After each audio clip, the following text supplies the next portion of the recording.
Are you struggling with direction and clarity in your business?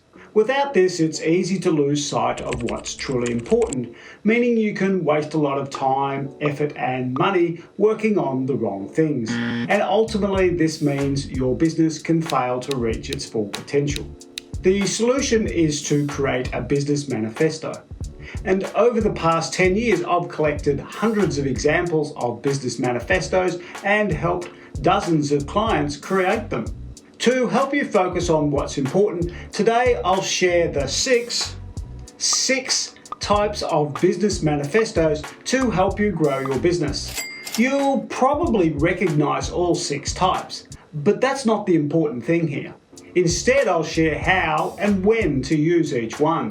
Choosing the wrong type of business manifesto can be worse than having no manifesto at all. Now you might be thinking, what's a business manifesto? Aren't they just for startups, starving artists and serial killers? Not quite. Every business, regardless of its size, industry or how long it's been in business for, has some form of manifesto. But they probably just don't call it that. A manifesto is a public declaration of your intention. So whenever you say, I want this or I'm going to create that, you're declaring a manifesto.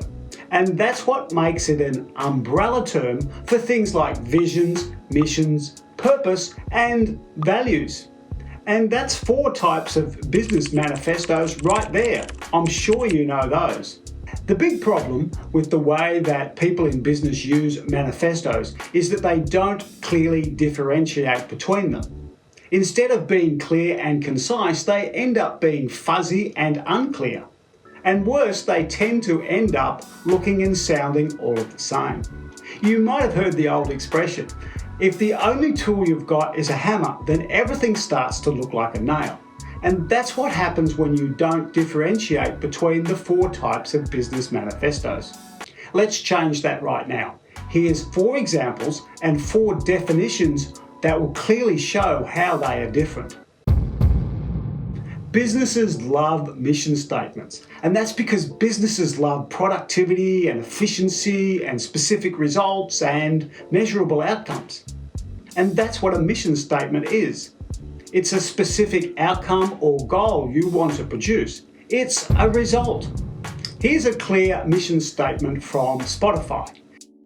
And the important thing is the number 1 million. Not that you need to have 1 million in your mission statement, but a mission statement must have a number in it because that's what gives you a specific result. If there's no number, it's not a mission statement. The second most popular type of business manifesto is a vision statement. A vision is a description of your destination. It's how the world will look when your business has been fulfilled. In other words, it's the impact you want to have. Here's an example from Toyota. And the important point here is that it's future-paced. Toyota will. It does need more of a description of what that will look like, but it's a good start. And if you want more on the difference between a vision and a mission, then check out this video. Next, we have the hottest type of business manifesto right now. It's a purpose statement, and it declares your reason for being in business. Why do you exist? It's all about your motivation. A great example of this is from the Swiss watchmaker Patek Philippe, to develop and manufacture the finest timepieces in the world. Can you see that it's not a mission? There's no numbers here. And can you see that it's not a vision? It's not describing what the world would look like.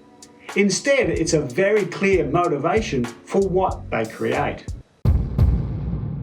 Our 4th type of business manifesto is a set of values. Your values are statements for how you want to behave, and that makes them a great tool for building your culture. I love this example from Australian software producer Atlassian. It shows a lot of personality and a bit of spunk. Too many companies put out boring values like integrity and honesty and teamwork and innovation. They're all good values, but when you put them all together, they're pretty beige and boring and generic. Is it any wonder why people aren't engaged at work? Okay, so they're the 4 most common types of business manifestos. And it's more than likely you've heard of the 5th one as well. It's a brand manifesto. Your brand is all about how you want to be seen. In other words, it's about positioning. One of my favourite examples of a brand manifesto is the Apple ad from the 1990s called "Here's to the crazy ones, the rebels, the troublemakers, the ones who see things differently." It connects Apple with a series of famous creators and suggests that to change the world you have to be a little bit crazy. Inspiring stuff. Now for the 6th type of business manifesto, and it's a thought leadership manifesto. You might have heard of it. A thought leader is a person or an organisation that offers thoughts or insights for others to consider. It's about how you succeed, and it's a focus on your expertise. A great example of this is Edelman's Trust Barometer. Edelman are a communications or public relations company. They believe that trust is the ultimate currency, and they demonstrate their belief by researching this and sharing their insights. They've been doing this for 25 years, and this builds their brand and showcases their expertise. Which of these 6 types of business manifestos are you already using? Add a comment down below and let us know. Now for the big question. Which one of these business manifestos do you need to grow your business in the next 12 months? If you want to achieve a specific result, use a mission statement. If you want to set a general direction to head toward, use a vision statement. If you want to motivate your organisation, then use a purpose statement. If you want to define a high-performing culture, then use values. If you want your business to be seen in a particular way, create a brand manifesto. And if you want to demonstrate your expertise, then create a thought leadership manifesto. I'd love to hear your thoughts about this. Did I clarify the difference between each of those 6 types of business manifestos? Plus, if you want to know more about each of these and how to write a manifesto for your business, then check out this playlist.